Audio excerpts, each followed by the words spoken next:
Bismillahirrahmanirrahim. Assalamualaikum warahmatullahi wabarakatuh. Alhamdulillah. Allahumma ati nafsi taqwaha wa zakkiha. Anta khairu man zakkaha, anta waliyuha wa maulaha. Amma ba'du. Para jemaah yang dirahmati oleh Allah, ikhwatul iman, ikhwatu fid din, a'azakumullah wa uhibbukum fillah. Alhamdulillah, summa alhamdulillah.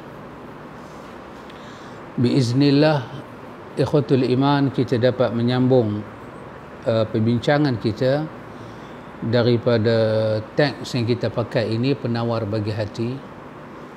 Alhamdulillah, kita telah pun sampai pada muka surat 173,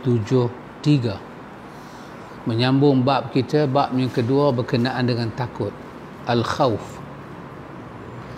Pada muka surat 173 ini sambungan kita, penulis menyatakan bahawa dan ketahui olehmu akan bahawasanya menghasilkan takut itu dengan dua perkara. Menghasilkan takut dengan dua perkara. Maksudnya kita boleh berusaha untuk mendapatkan sifat khauf itu, kita boleh berusaha untuk dapatkan dia. Penulis kata cuba kita tengok kepada dua perkara ini, dia boleh menjadi sebab kepada kita dapat sifat khauf itu. Satu, penulis kata dengan pengetahuan dan pengenalan, maka mereka yang mengetahui ia akan kebesaran Allah Ta'ala dan akan terkayanya daripada segala makhluk, dan akan bahawasanya menjadikan ia akan syurga dan api neraka, dan akan penghuni bagi keduanya, dan tiada mengetahui ia akan bahawasanya adakah ia penduduk syurga atau penduduk api neraka, maka tak dapat tiada daripada takut ia akan Allah Ta'ala. Yang ni kita namakan apa, ikhwan, dengan perkataan kita merenung, kita berfikir, kita mengasah fikiran kita untuk berfikir apa yang telah dijanjikan oleh Allah Ta'ala, dan itu boleh menyebabkan terasah, tertimbulnya sifat gerun. Dan ini juga benda, ikhwan, yang kita belajar daripada suratul Hasyr. Allah kata, ya ayyuhallazina amanu taqullah wal tanzur nafsum ma qaddamat lighad wattaqullah innallaha khabirum bima ta'malun. Ini kita kata muhasabah diri. Allah suruh orang-orang yang bertakwa, apa Allah Ta'ala suruh? Iaitu wal tanzur nafsum ma qaddamat lighad. Tengok apa yang kamu nak tunjuk kepada Allah, kamu nak bawa bertemu Allah, lighad. Allah guna perkataan lighad. Ghad dalam bahasa merujuk kepada makna besok, tomorrow. Tapi ghad di sini kesemuanya orang tahu, kesemuanya telah diketahui, maksudnya adalah hari akhirat. Dekatnya akhirat dan mati dengan kita, Allah guna perkataan ghad. Ghadan bermakna besok. Besok nak jadi apa? Besok mati nak jadi apa? Maka itu diperlukan suatu penelitian hati.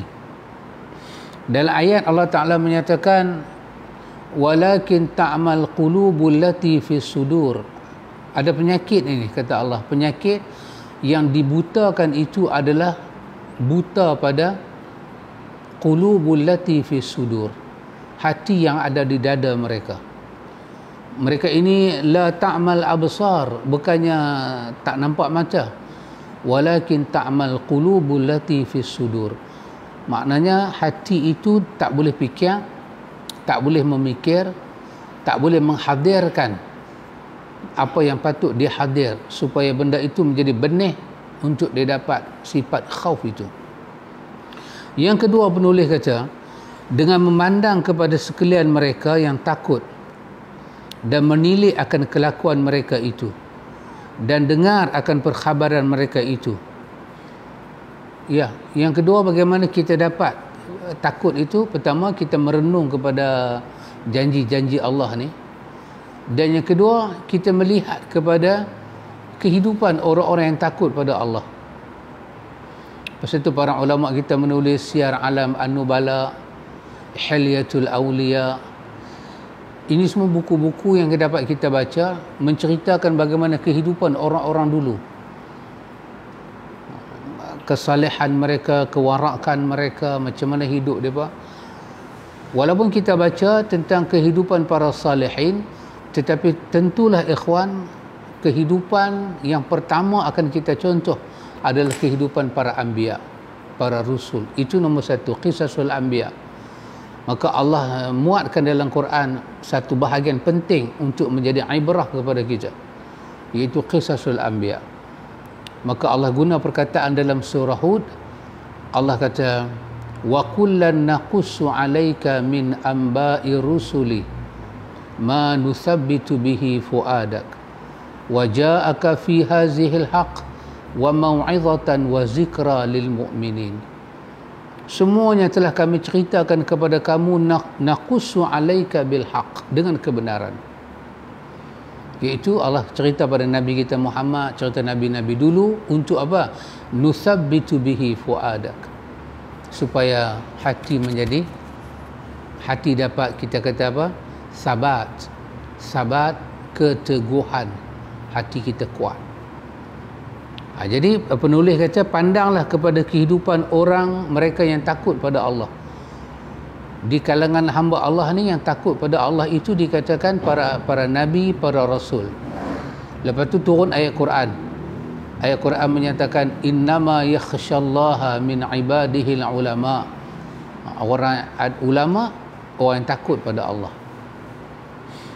Ulama adalah orang yang takut kepada Allah. Kata penulis,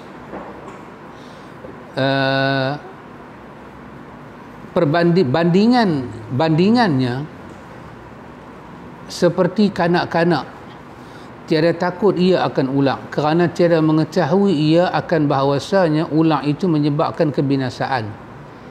Bersalahan bapa bagi budak itu, takut ia akan ulang, kerana mengenal ia dan mengetahui ia akan mudarat dengan sebab dipacu oleh ulang.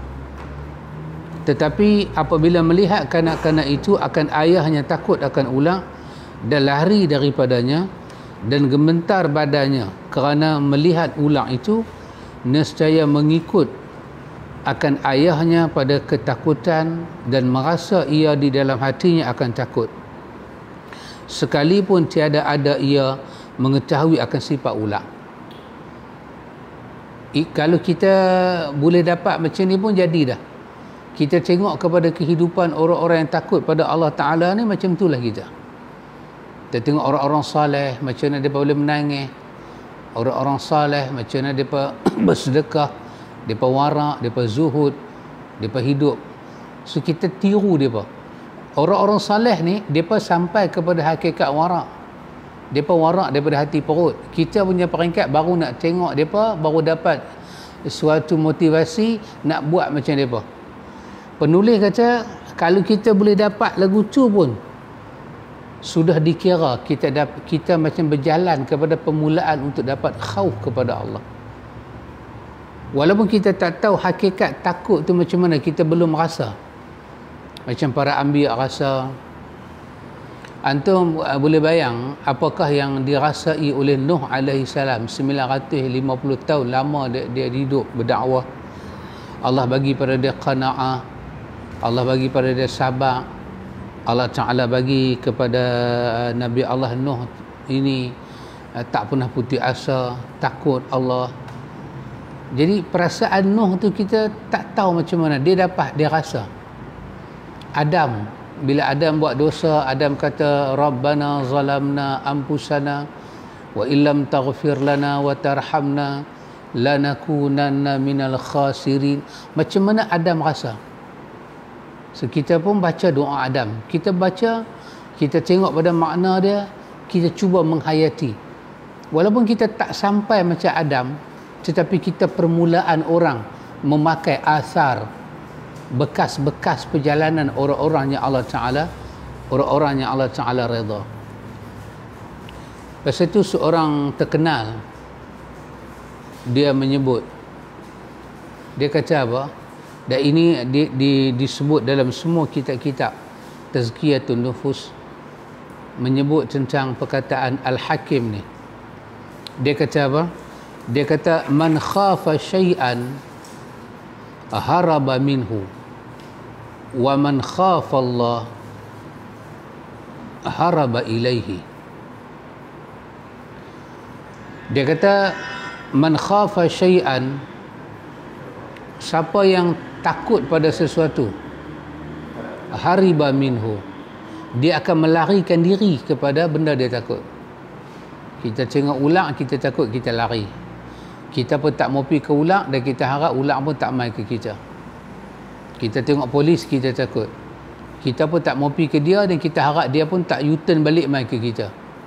Sifat dia, man khafa syai'an hariba minhu. Tapi wa man khafa Allah hariba ilaihi. Tapi kalau siapa takut pada Allah, dia lari pergi pada Allah. Macam mana tu ikhwan? Nak dapat rasa tu. Bila perasaan takut pada Allah Ta'ala tu ada, kita pergi pada Tuhan. Kita pergi pada Tuhan, mendekati Tuhan kerana takut. Takut pada makhluk lari, tapi takut pada Allah, mendekati Allah. Walaupun masa kita duk semayang, duk puasa, duk zikir, duk belajar menghiasi hati dengan sifat-sifat mahmud ni, belum rasa apa-apa.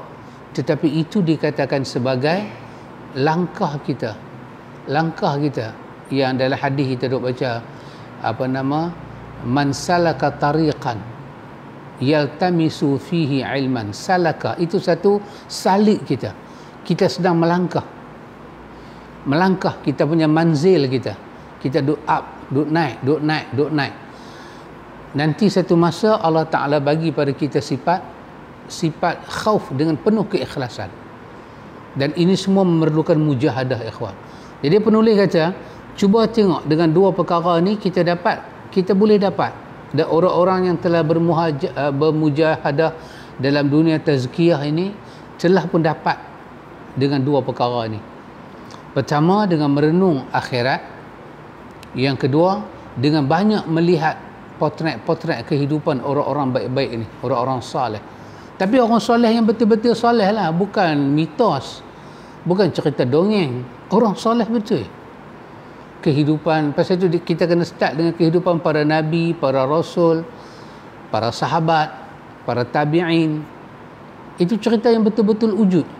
Kita baca dalam Syiar Alam An-Nubala, kita baca dalam Hilyatul Awliya, kita baca dalam buku-buku yang lain, Bidayah wa Nihayah oleh Imam Ibn Katsir. Kita ambil kisah daripada yang benar ni, cerita yang benar ni. Kata penulis, dan ketahui olehmu bahawasanya takut itu seperti cemeti yang menghalau ia akan hamba kepada tuah akhirat. Takut, bila kita ada perasaan takut, macam ada benda pukul di belakang kita, bergerak. Anda tengok kan, kuda. Kita tengok filem cowboy kan, nama apa? Montoya, Monalito, Montoya. Hai Capra. Dia pun naik kuda pakai kasut, maka di ujung kaki tu dia akan bubuh kat kasut tu macam bintang besi. Bila dia naik kuda, dia akan pukul, dia akan henjak perut kuda. So kena, bila kena kuda sakit, kuda lari ya. Jadi kuda tak mau dah kena tu, kuda akan lari, dan selagi mana tuan dia duduk, dia akan bergerak, dia tak akan berhenti. Sebab berhenti dia tahu besi tu pukul dia. Maka sifat takut tu menyebabkan kita mendapat tuah, kita lari ke akhirat, kita pergi pada akhirat. Jadi sifat takut tu dia akan palu kita, dia macam cemeti, dia menggerakkan kita untuk kita sampai kepada Allah Jalla wa'ala. Ikhwan a'azakumullah, para ulama kita sebut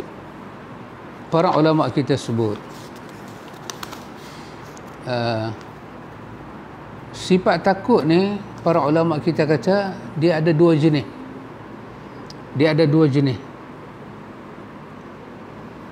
Satu, khauf, kita perasaan takut tu ada dalam diri kita.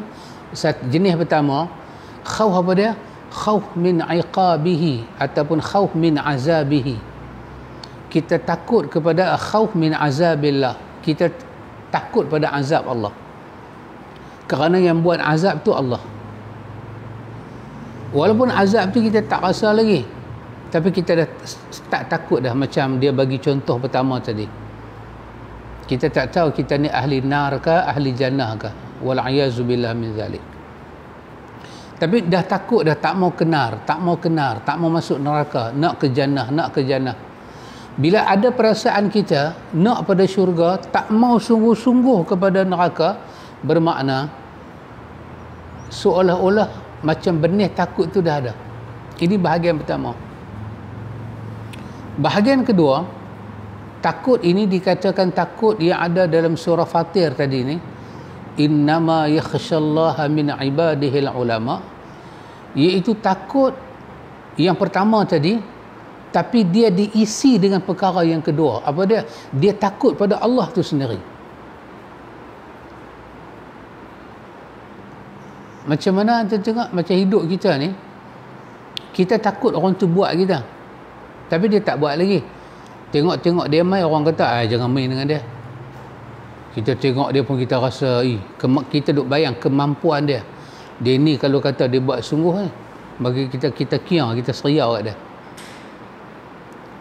Seriau kat dia tu campur dengan dia buat sungguh apa dia kata, maka dua seriau dah. Satu, tengok dia dah seriau. Kedua, takut tindakan dia tu. Maka ini yang kedua.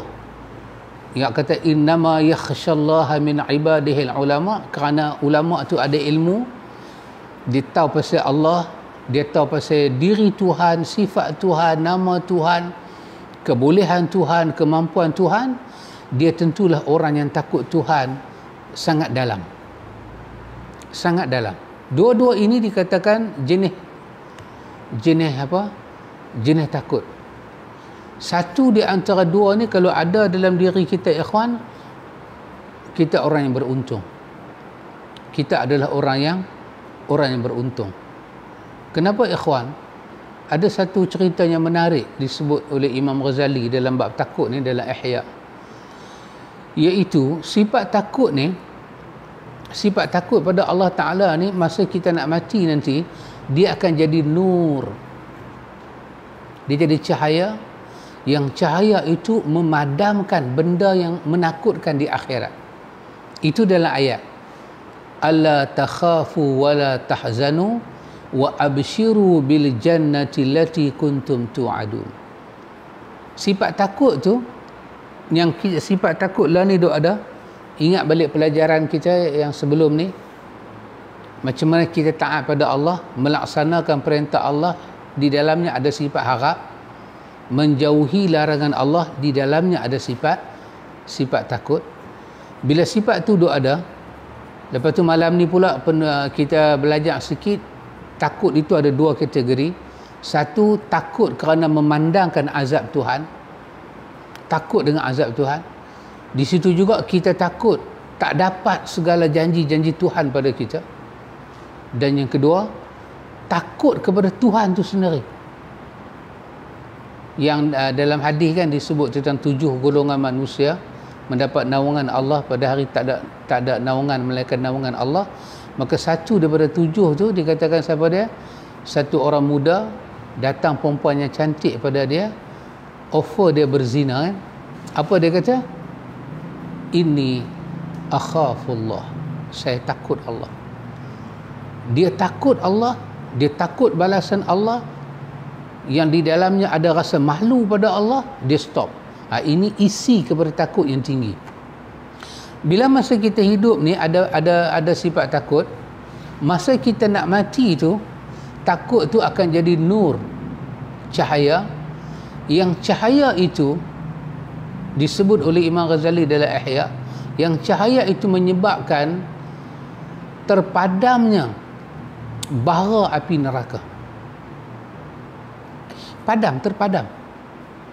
Takut tu. Dan Nabi pernah sebut dalam riwayat kan tentang mata yang tak akan menangis di akhirat. Itu mata yang pernah menangis kerana mengenangkan dosa, dan dia takut pada Allah kalau Allah seksa dia kerana dosa dia buat. So, setitik air mata yang turun ikhlas itu boleh memadamkan api neraka. Maka ketakutan yang macam ni, ketakutan yang sangat bermanfaat, ketakutan yang sangat bernilai. Bila kita menghadapi sakaratul maut, ketakutan yang macam ni dia akan jadi nur, dia akan jadi cahaya, dia sinar kita, dia memudahkan kematian kita. Kita akan bawa kepada husnul khatimah. Bila dah nak takut, dia datang, malaikat tahu hati kita. Dengan izin Allah dia mai, dia kata alla takhafu, tak perlu kamu takut, wala tahzanu, tak perlu kamu sedih. Kalau takut tak perlu ada, sedih tak perlu ada, maka tempat takut dan sedih nak diisi dengan apa?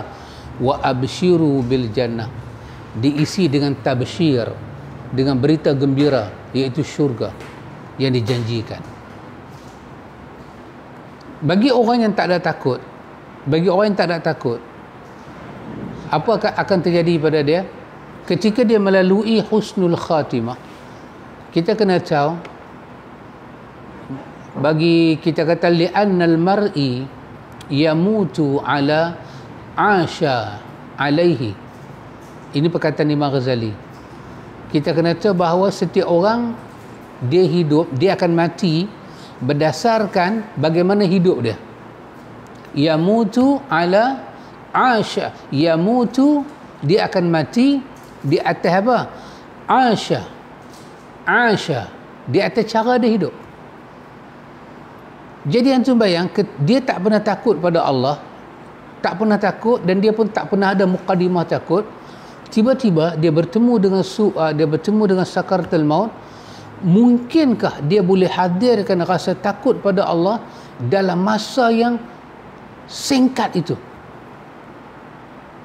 Macam mana kawan tadi, takut dah jadi cahaya pada dia. Sejak bila dia takut pada Allah? Dia latih, dia tarbiyah, tamrin hidup dia, mujahadah hidup dia, tazkiyah dia lalui, tasfiyah dia lalui, dia melalui majlis-majlis ilmu untuk dapat buah dia. Mungkinkah kawan ni tak pernah berusaha untuk takut, tiba-tiba hari itu dia dapat buah takut? Mustahil. Maka dia akan jadi apa? Dia akan jadi orang yang takut tak bertempat.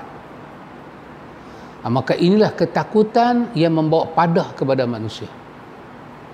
Apabila masa dia dipanggil berjemput Allah Ta'ala, dia takut. Takut macam mana? Apa akan jadi pada dia? Itu yang Nabi sebut dalam hadis. Man ahabba liqa Allah, ahabba Allahu liqa'ah. Wa man kariha liqa Allah, kariha Allahu liqa'ah. Apa jadi pada dia? Dia akan jadi takut. Takut tu sampai peringkat kariha liqa Allah. Ini bukan takut yang baik, takut yang bagi mudarat ni. Dia takut sampai dia tak mau jumpa Allah. Maka ketika itu masa mati dia tak mau jumpa Allah. Maka Allah pun tak mau jumpa dia. Apa akan jadi dengan dia? Dia berbeza dengan mukmin. Takut dia benar. Takut tu akan jadi nur. Nur itu akan jadi apa? Atfa'u. Nur itu akan memadamkan. Memadamkan apa? Lahab, bara-bara neraka. Sampai ada perkataan daripada Imam Ghazali ketika dia nak mati tu, maka disebut dalam Ihya, masa orang ni nak mati, akan dikata kepada dia, ya mukmin, wahai orang mukmin, nuruka atfa'u lahabi. Wahai orang mukmin, cahaya ketakutan kamu telah memadamkan bara aku. Ada suara kata kepada dia, itu disebut oleh Al-Ghazali. Artinya ketakutan ini, ketakutan yang betul ini, dia menjadi syafaat kepada kita masa kita nak tutup mata kita, nak tutup kehidupan. Tapi orang yang tak pernah takut pada Allah, tak pernah bimbang, tak pernah apa dengan Allah, maka dia akan takut dia juga, tapi takut lain, takut yang membawa musibah pada dia. Maka itulah kesan kalau kita tak bina ketakutan ini. Anda tengok orang mukmin, dia takut pada Allah, takut itu bertukar jadi cahaya. Apa akan jadi bila dikatakan kepada dia alla takhafu wala tahzanu wa abshiru bil jannah? Maka apa akan jadi? Ahabba liqa Allah. Dia tengok berita-berita gembira ni, dia nak bertemu Allah, dia nak pergi ke syurga. Dia akan kata inilah yang dijanjikan kepada aku. Datang ayat kata ya ayyatuhan nafsul mutmainnah irji'i ila rabbika,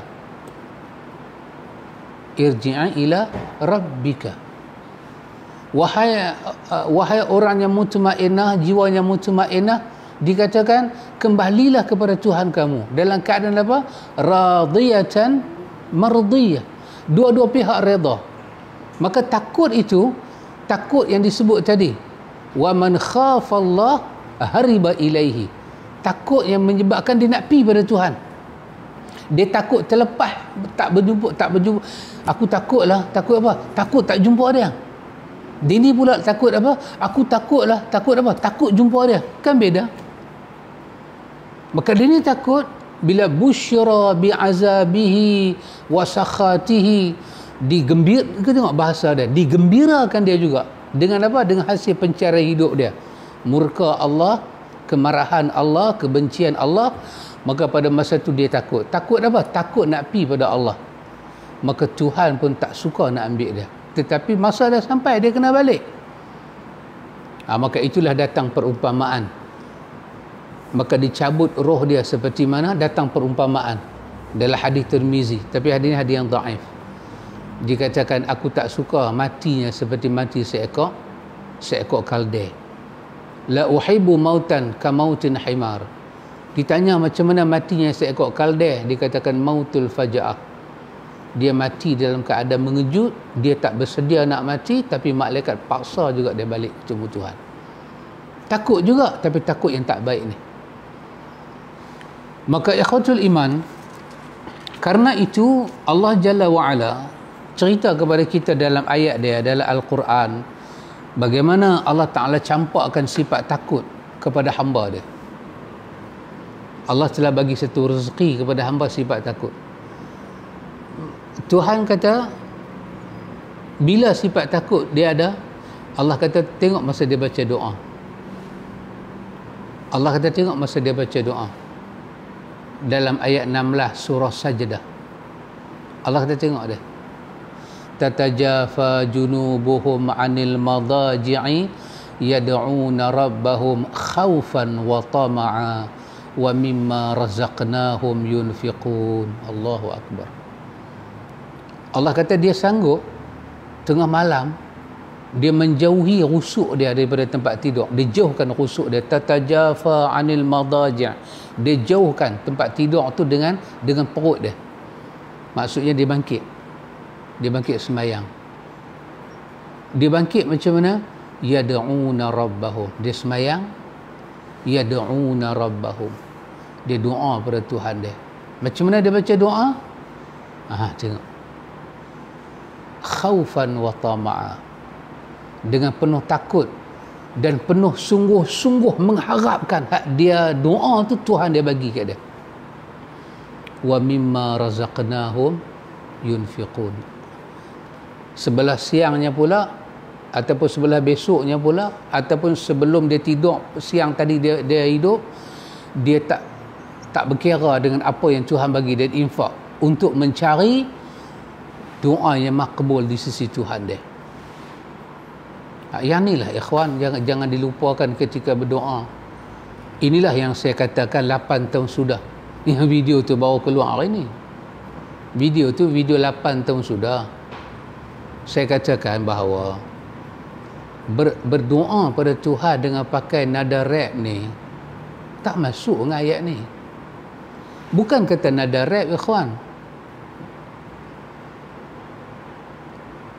Muzik itu sendiri, apa kata Imam Syafi'i? Muzik itu sendiri. Apa kata Imam Syafi'i? Saya tinggalkan. Apa Imam Syafi'i kata tentang muzik? Dalam Al-Um, kalaulah dilaporkan satu orang yang bagi tahu pada kita, barang saya kena curi, besar nilai dah. Besar nilai dah. Beratus lah, beratus ke beribu. Imam Syafi'i kata semak, apa yang kena curi? Nak tangkap pencuri, nak buat udut. Tengok-tengok, alah 1,000, 2,000. Kenalah hukum udut kan. Tapi Imam Syafi'i kata, kalau yang dicuri itu barang muzik, tidak ada udut. Kerana dia kata, muzik haram. Dekat dia. Dekat dia lah pandangan dia. Bolehkah kita ambil benda tu mengiringi doa kita ke Tuhan? Benda tak ada nilai. Lahwal hadis. Kita ambil lahwal hadis, jadikan lahwal hadis yang Quran kata dalam surah Luqman ni, dia lebih banyak kepada liyudillullah wa minan nasi man yashtari lahwal hadisi. Ada manusia yang dia ini lahwal hadis supaya menyesatkan kamu, menggelincirkan kamu daripada jalan Allah. Bolehkah itu dipakai dalam berdoa pada Allah? Patutkah? Saya kata rap saja, tapi saya tak bermusuh dengan balada. Alley Cat menyanyi, saya tak kata apa, ku nantimu di pintu syurga. Doa juga.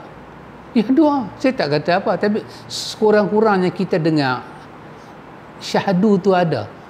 Nampak kata dia, dia sungguhlah. Tapi ada orang baca menyanyi, dia salah. Dia kata, Tuhan, pintumu ku ketuk, bukalah. Saya tak ingat siapa menyanyi lagu tu. Tuhan, pintumu ku ketuk, bukalah. Senang nak pergi ketuk pintu Tuhan, dah suruh Tuhan buka. Who are you, man? Dulu ada lagu orang kata, Tuhan, kau cabutkanlah nyawa aku. Tak boleh, pasal bertentangan dengan hadis. Allahumma in kana hayatu khairan li, Allahumma ahyini in kana hayatu khairan li. Ya Allah, hidupkan saya kalau hidup itu baik untuk saya. Dan kalau matikanlah saya kalau mati itu baik untuk saya. Bukan Tuhan, kau cabutkanlah nyawaku. Tak betul. Walaupun lagu tu ada dalam filem Penarik Beca, tapi lirik tu salah. Exist menyanyi lagu apa? Ibu. Oh, ibu, dikau disiram bayu pagi. Ini tajuk takut ni. Dan nak habaq. Lepas tu dia kata, Tuhan, ampunilah dosa ibu, tempatkan mereka di antara kekasih-kekasihmu. Ya, kita dengar pun kita tak nampak lah, walaupun kita tahu mazhab yang menyebut apa hukum tentang muzik. Dia tak bagi. Kalau dia kata itu benda salah bolehkah dipakai sebagai mengiringi doa, dan doa tu ibadat. Tapi saya kata sekurang-kurang dunia ni dah berceramuk macam ni. Rap Haji Hafiz bila tahu rap ni macam mana?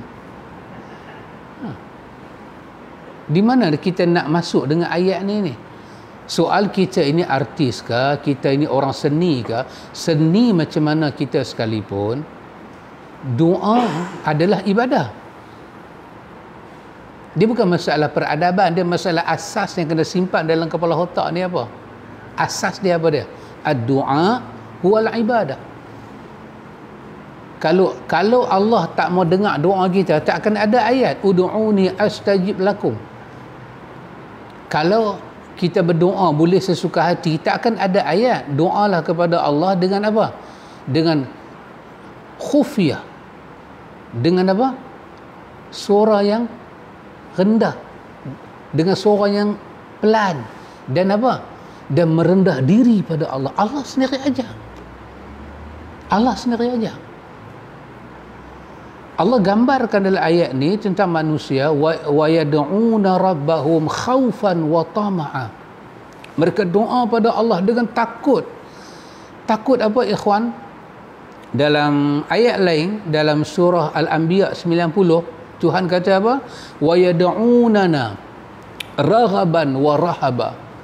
Mereka datang berdoa pada kami dengan perasaan cemas, harap, dan perasaan rahaba, takut, kata Allah. Takut sangat kalau doa tak diterima oleh Allah. Maka sekurang-kurangnya bila kita doa kita tu nampak kata peradaban kita sedang berdoa, dan yang mengiringi doa kita itu tidaklah nampak dia tu menyalahi adab. Walaupun doa tu nak dijadikan sebagai apa sekalipun tak apalah, tapi sekurang-kurangnya doa itu mesti duduk pada acuan dia. Berdoa, hamba bermunajat pada Tuhan, menyeru nama Tuhan. Maka barulah datang 10 peradaban yang para ulama susun. Ada berdoa, Ghazali sebut, Imam Imam Nawawi tulis adab doa dalam Al-Azkar. Dia sebut 10 tu apa yang Ghazali sebut dalam Ihya. Dalam kitab Zuhud kita duk baca tu, Dr. Ahmad Farid, dia sebut lagi sekali peradaban doa 10. Kesemuanya nak letak doa itu di tempat apa? Ad-du'a huwal ibadah. Ad-du'a huwal ibadah. Ini Tuhan sebut tentang orang-orang yang dicampakkan kepada mereka perasaan apa? Perasaan khauf, perasaan takut, dan nampak sangat perasaan takut tu di mana? Dalam doa mereka pada Tuhan. Baik ikhwan, penulis kata pada kita, dan ketahui olehmu bahawasanya takut itu seperti cemeti yang menghalau ia akan hamba kepada tuah akhirat. Siapa dapat perasaan takut, dia bertuah. Tetapi tiada sayugia bahawa berlebih-lebihan ia. Jangan sampai ghulu takut, sehingga membawa kepada putus asa daripada rahmat Allah Ta'ala. Dia punya takut pada Allah Ta'ala, ikhwan, nak masuk akad laki pun tak boleh dah. Takut.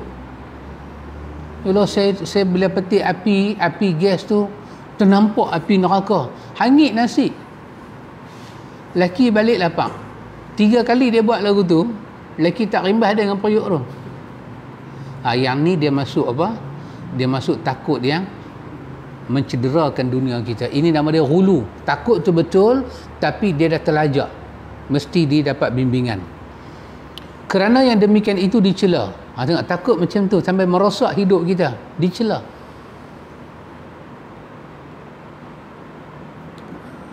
Bahkan apabila bersangkutan takutnya, apabila bersangatan takutnya, hendaklah bercampur ia akan dia dengan harap akan rahmat Allah Ta'ala.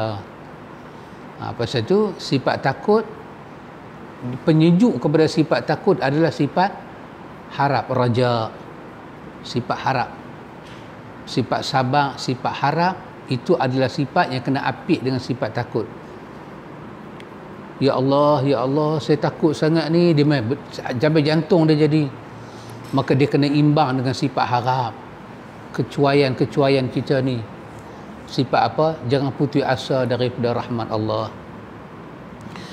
Dan sayugia bahawa lebih kuat takut daripada harap selama ada ia mengerjakan dosa.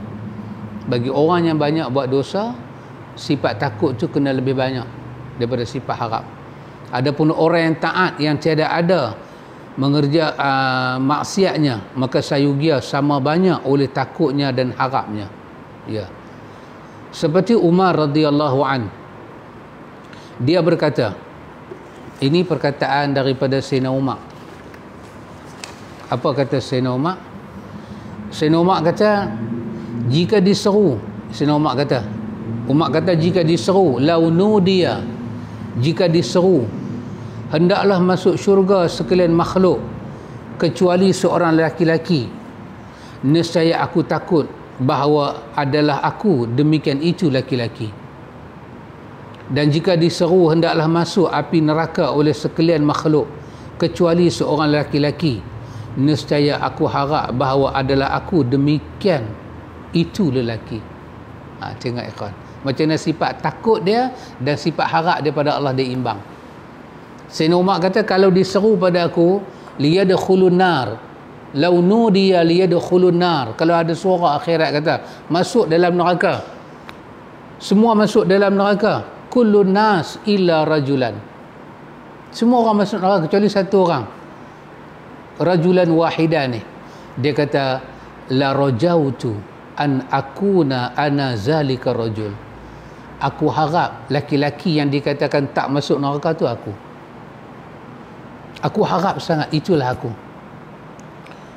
Tapi dia kata walau nudiya liyadkhulul jannah kullun nas illa rajulan, kalau dikatakan masuklah ke dalam syurga kecuali satu orang, dia kata la khasyitu, aku sangat takut an akuna ana zalika rajul, kalau laki-laki itu aku. Ikhwan, apa yang Umar cakap ni, takut dia dan harap dia balance, berbeza dengan ucapan yang kita duduk dengar masa kita duduk belajar ilmu sufi, ilmu tarikat. Dia orang kata apa? Tuhan, syurgamu aku tak layak, nerakamu aku tak mau. Apa lagi? Kalau aku ibadat kerana mengharapkan syurgamu, campaklah aku dalam. Kalau aku ibadat kerana nak syurgamu, jauhkan daripada syurga. Kalau aku ibadat kerana takut dalam neraka, campakkanlah aku dalam neraka. Allahu Akbar. Tak balance, ikhwan. Tak kira lah siapa ucap kalimah ni, kerana dia berbeza dengan apa yang Umar sebut. Ada tengok kita belajar. Cuba buka kitab yang mudah tengok. Al-Kabair Imam Zahabi. Dalam Al-Kabair Imam Zahabi, dia ada bab di ujung tu. Bab apa dia? Di antara dosa besar ialah mencela para sahabat. Dalam situ Imam Zahabi kata semua umat telah sepakat. Sepakat apa? Manusia yang terbaik setelah Muhammad, manusia yang terbaik setelah Muhammad Rasulullah ni, di kalangan umat yang duduk nombor satu, semua sepakat Abu Bakar As-Siddiq. Umat semua sepakat. Yang kedua, Umar Al-Khattab. Ya ikhwan, jadi kalau ada perkataan Umar dalam hal-hal macam ni, tazkiyatun nufus ni, bercanggah dengan apa umat yang tak dapat tempat. Umar ni nombor dua, ya ikhwan, nombor dua. 4 orang khalifah umat duduk nombor dua. Dan telah disepakati setelah Abu Bakar As-Siddiq yang baik di kalangan umat, setelah Abu Bakar siapa dia? Umar Al-Khattab. Maka dia kata macam ni, kalau disuruh masuk ke dalam neraka semua manusia kecuali satu orang, maka aku harap akulah orang tu yang tak masuk neraka. Dan kalau dikata masuklah ke dalam syurga kecuali satu orang, Umar kata aku sangat takut kalau akulah orang tu. Bahasa Umar begitu, kita pakai. Kita orang yang tak tahu nama berapa, baik duduk tak mana, tak tahu nama berapa, ya kawan. Kita kata kita baik, tak dampi ke orang lain. Anak kita kata baik lah tu. Umar nombor 2. Maka kita kena pakai bahasa Umar. Sayyidina Ali dia pernah kata apa, ikhwan?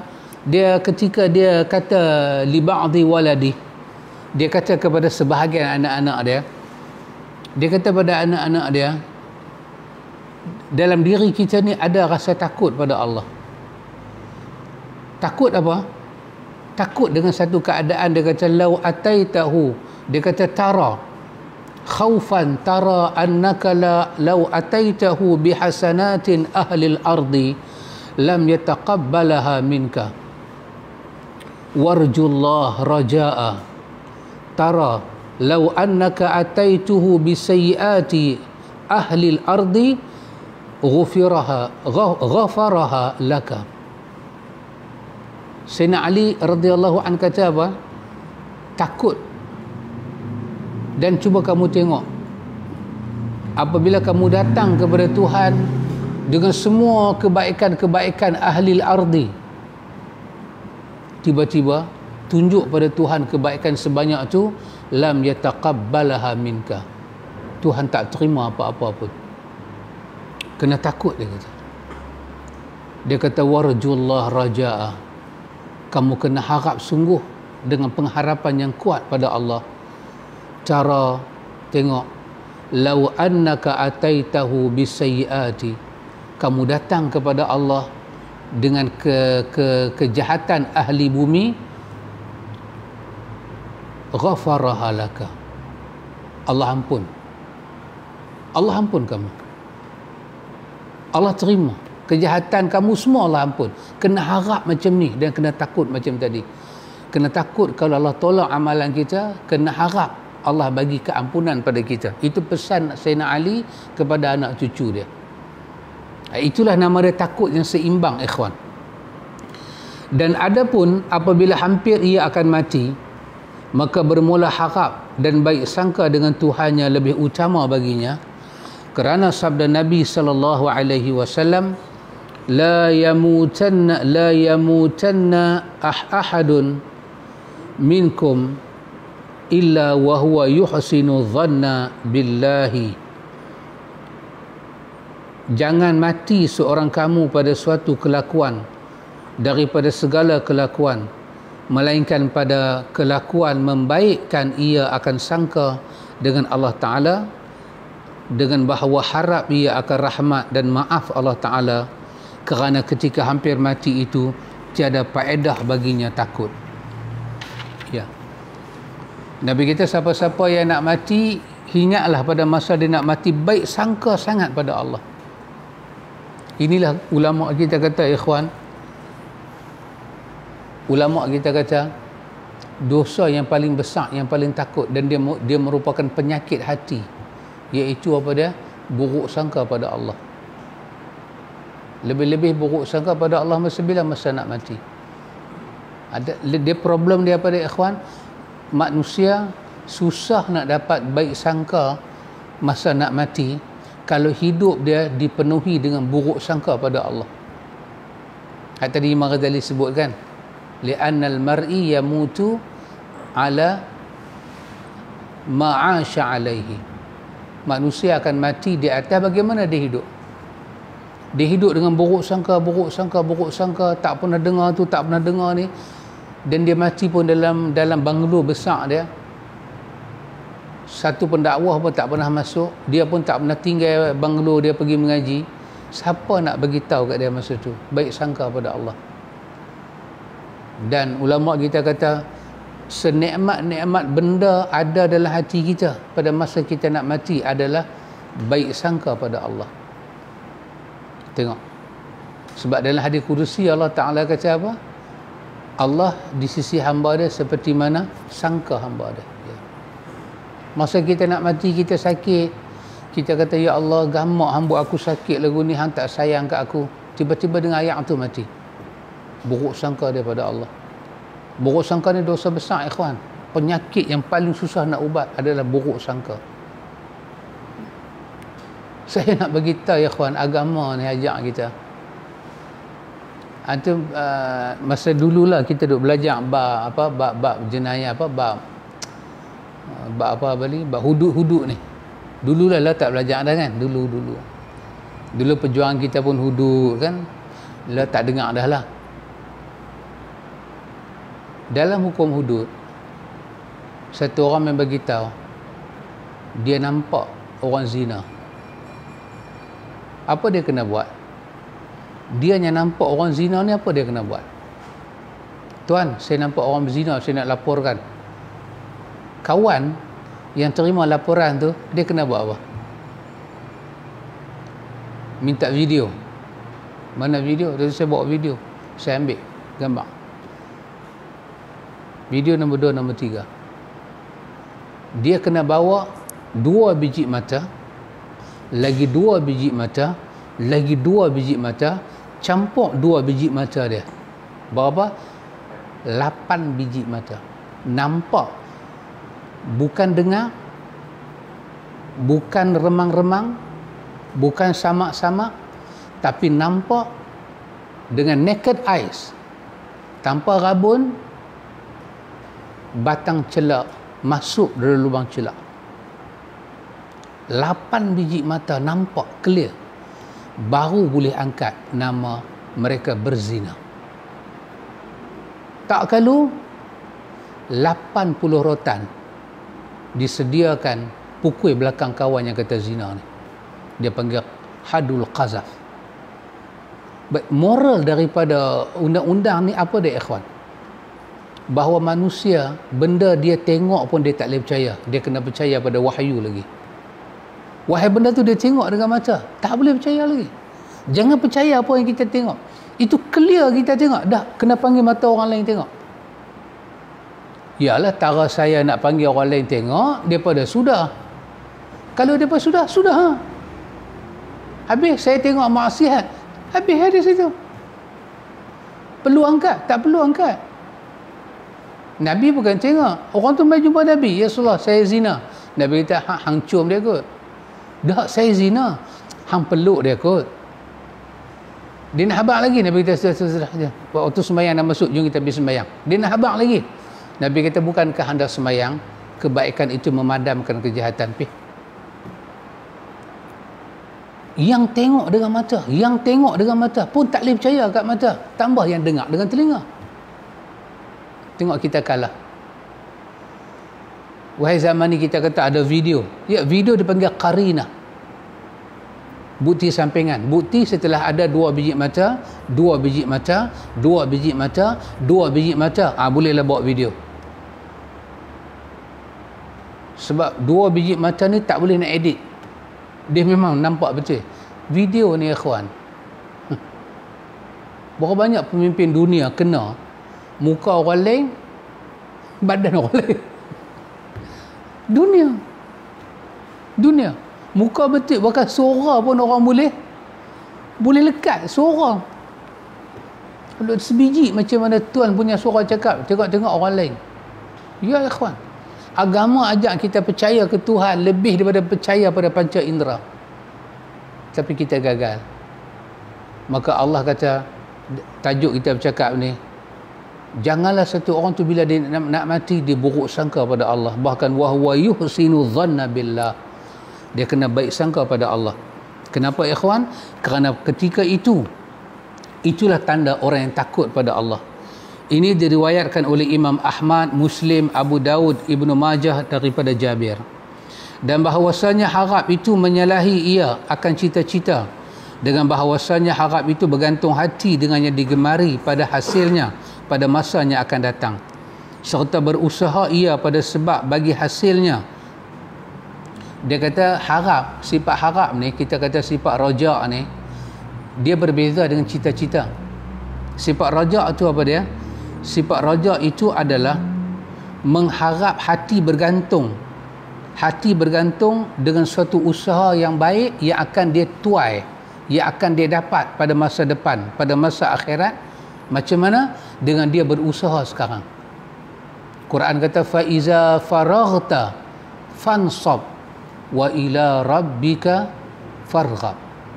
Allah kata, setelah kamu berusaha sungguh-sungguh, serahlah pada Tuhan. Maka kamu berhak harap apa yang kamu usaha tu jadi. Tapi kalau dia tak ada usaha apa, harap nak jadi baik tapi usaha tak ada lagi, itu nama dia cita-cita. Harap ni benda kita dah bertungkuh lumah dah semayang dah puasa dah, maka harap ada pahala akhirat. Maka yang ni nama dia raja, sifat harap tu. Seperti dia kata, seperti mereka yang menajak ia akan sawah dan menanam ia padanya akan padi, maka harap ia akan mendapat padi pada ketika mengetam. Dan bahawasanya cita-cita itu bergantung hati dengan yang tersebut, dengan tiada berusaha pada menghasilkan yang digemari itu. Ya, itu cita-cita. Nak benda baik jadi, tapi tak move apa pun. Jangan orang tanya, apa cita-cita awak tahun baru? Duk habaq cita-cita satu benda tak buat lagi. Maka itu dipanggil khayal lagu tu saja. Kata dia, seperti mereka yang mencita-cita ia akan mendapat padi dengan tiada menanam padi.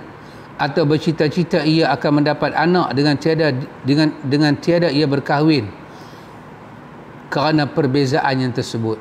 Itu dia. Seorang tak pernah menuai padi pun harap nak makan padi, seorang menikah dah tapi nak anak. Macam cerita dongeng dulu kan, Tuan Haji pergi Mekah, doalah supaya saya dapat anak. Haji tu pergi umrah, doa. Lepas tu tahun tu juga Haji tu pergi Mekah, kita doalah bagi saya dapat anak. Lepas tu lepas 2 tahun pula Haji tu pergi haji lagi, dia orang yang sama, doalah bagi saya dapat anak. 5 kali Haji tu pergi haji. Haji tu kata, saya doa ni bukan kata dalam depan Kaabah, sampai Jabal Rahmah saya baca doa. Tak dapat lagi ke anak? Dia kata tak dapat, saya bela. Mak Haji tu tanya, nikah tak lagi? Dia kata tak lagi. Patut. Saya tak menikah, suruh orang baca doa. Penatlah kau orang baca doa tu. Maka itu nama dia cita-cita yang tak dapat dah. Pasal itu cita-cita nak masuk syurga tak berusaha apa. Firman Allah Ta'ala, innal ladzina amanu wal ladzina hajaru wa jahadu fi sabilillah ulaika yarjuna rahmatallah wallahu ghafurur rahim.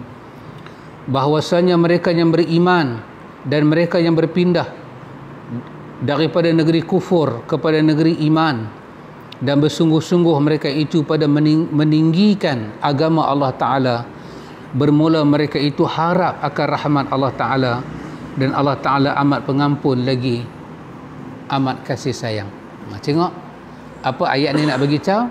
Ayat ni nak bagi tahu ulaika yarjuna rahmatullah, mereka orang yang mengharapkan rahmat Allah. Macam mana mereka harap rahmat Allah? Tu tadi, amanu, mereka beriman, wajaa hajaru, mereka buat apa? Mereka berhijrah. Mereka beriman, mereka berhijrah, buat kerja. Lepas tu wajahadu fi sabilillah, mereka berjuang jalan Allah. Setelah ada usaha mendekatkan diri pada Allah, barulah mereka mengharapkan rahmat Allah. Iman mereka, hijrah mereka, amal sabilillah mereka dibayar di hari akhirat. Ya, itulah nama dia harap yang betul dan kena dengan tempat dia. Tuan penulis kata, dan bahawasanya faedah bagi harap itu, apakah dengan harap, sifat harap ni, sifat raja kena ada dengan sifat khauf. Apa faedah dia? Gemar pada menuntut akan yang diharap.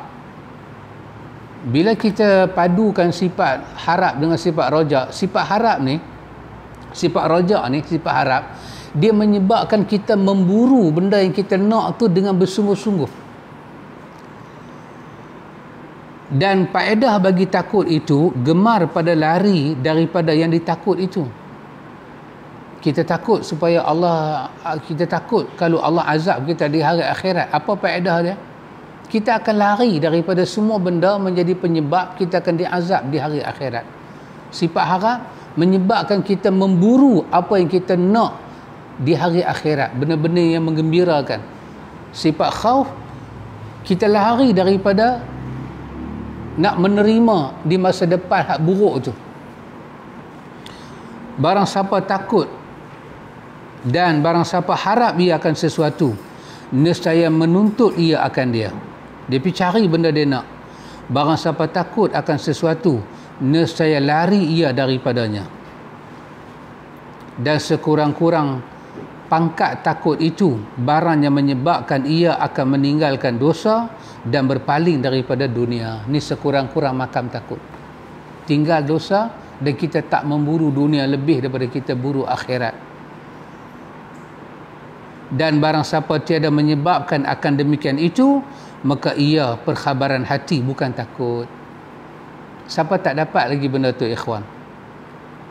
Dia duk kata takut tapi dosa dia tak boleh tinggal lagi. Dia buru dunia kuat lagi. Yang tu bukan lagi khauf. Yang tu bukan takut. Yang tu nama dia perkhabaran hati. Inilah nama dia bicara hati. Bicara hati ni tak ada makan apa lagi. Tajuk kita bicara hati, baru nak bicara. Tak ada apa lagi, tak ada deria rasa lagi. Bahkan bermula takut itu, apabila sempurna ia, nescaya menyebabkan ia akan zuhud daripada dunia. Itu tanda takut ada. Sifat zuhud akan datang. Maka sekarang menyebut hamba akan zuhud dan maknanya. Tengok penulis. Dia sebut sifat taubat. Apa menyebabkan kita boleh taubat? Khauf. Maka sifat khauf tu dia tali temali dengan taubat. Jadi macam mana nak dapat sifat khauf pula? Dia kata ada tali temali dengan zuhud. Maka dia kata dia akan sebut pula lepas ni bab zuhud. Tadi dia duk kupas khauf dengan raja, dua sifat yang seiring, dia pergi sekali. Maka dia juga akan sebut selepas ni ikhwan, yang kata sifat harap tu macam mana, sifat sabar tu macam mana. InsyaAllah ikhwan, kita akan masuk bab yang ketiga pada menyatakan zuhud. Ikhwan, Nabi kita Muhammad sallallahu alaihi wasallam mengajak kepada kita doa supaya Allah Ta'ala bagi pada kita sifat takut ni. Apa pun kena minta ikhwan. Kena minta. Doa satu usaha. Kalau kita ingat usaha tu doa tak masuk, kita salah. Kerana doa itu satu jenis usaha. Doa pada Allah minta sihat. Maka Nabi minta pada Allah Ta'ala apa ikhwan? Dalam hadis Abdullah bin Abbas, hadis Imam Tirmizi kata hadis ini hadis yang sahih. Nabi minta pada Allah, Nabi kata Rabbi ja'alni laka syakkara, laka zakkara, laka rahaba, laka mitwa'a, laka mukhbita, ilaika awaha muniba. Nabi kata, ya Allah, jadikanlah saya ini orang yang syakkara, benar-benar bersyukur pada Engkau ya Allah. Satu. Laka zakkara, jadikan saya ini orang yang benar-benar mengingati Engkau ya Allah, ingat pada Engkau. Laka rahaba, jadikan saya ini orang yang takut pada Engkau ya Allah. Laka mitwa'a, jadikan saya ini orang yang benar-benar taat tunduk pada Engkau ya Allah. Laka mukhbita, jadikan saya ini kepada Engkau orang yang benar-benar merendah diri pada Engkau ya Allah. Ilaika awaham muliba, dan kepada Engkau jadikanlah saya ini ya Allah orang yang sentiasa kembali pada Engkau. Apa-apa pun kembali pada Allah, apa-apa pun kembali pada Allah. Kok Nabi ajak satu perempuan bila satu orang nak masuk Minang, apa Nabi kata? Nabi kata kalau dia buat benda ni dia tak akan menyesal. Apa dia? Istikharah. Istikharah. Apa keputusan kita nak buat? Kita istikharah. Istikharah tu maksud dia apa? Kembali pada Allah. Kita nak pindah rumah, kita nak beli rumah. Hatta saya kata, hatta ikhwan, saya kata, saya ingat perkataan guru-guru yang pernah kata dengan saya, hatta kalau kita satu masa kita kawan dengan satu orang, kita rasa tak sedap kawan dengan dia, istikharah pada Tuhan. Tuhan, sesuai tak saya kawan dengan dia lagi? Ada tak manfaat dia? Manfaat pada agama saya, dunia saya, akhirat saya, masa depan saya, masa sekarang saya. Kalau dia membawa fitnah kepada saya, kau palingkanlah saya daripada dia, dan kau palingkanlah dia daripada saya, dan kau redalah dengan saya. Tapi kalau dia baik untuk saya kawan dengan dia, baik untuk saya, untuk dunia saya, akhirat saya, kehidupan saya sekarang ini, agama saya, ya Allah, kau mudahkanlah saya dengan dia, dan kau redakanlah kami. Sampai begitu istikharah kita diajak. Itu maksud dia ilaika awaham muniba, kembali pada Allah.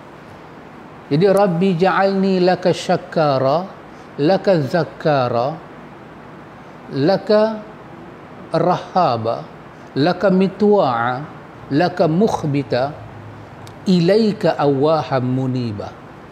Ini doa Nabi minta pada Allah supaya kita ada sifat rahaba. Rahaba maksud dia al-khawf, sifat takut kepada Allah Jalla wa'ala. Jadi kena minta lah, ya Allah, jadikan saya daripada orang yang takut pada Engkau ya Allah. Jadikanlah saya orang yang takut pada Engkau ya Allah.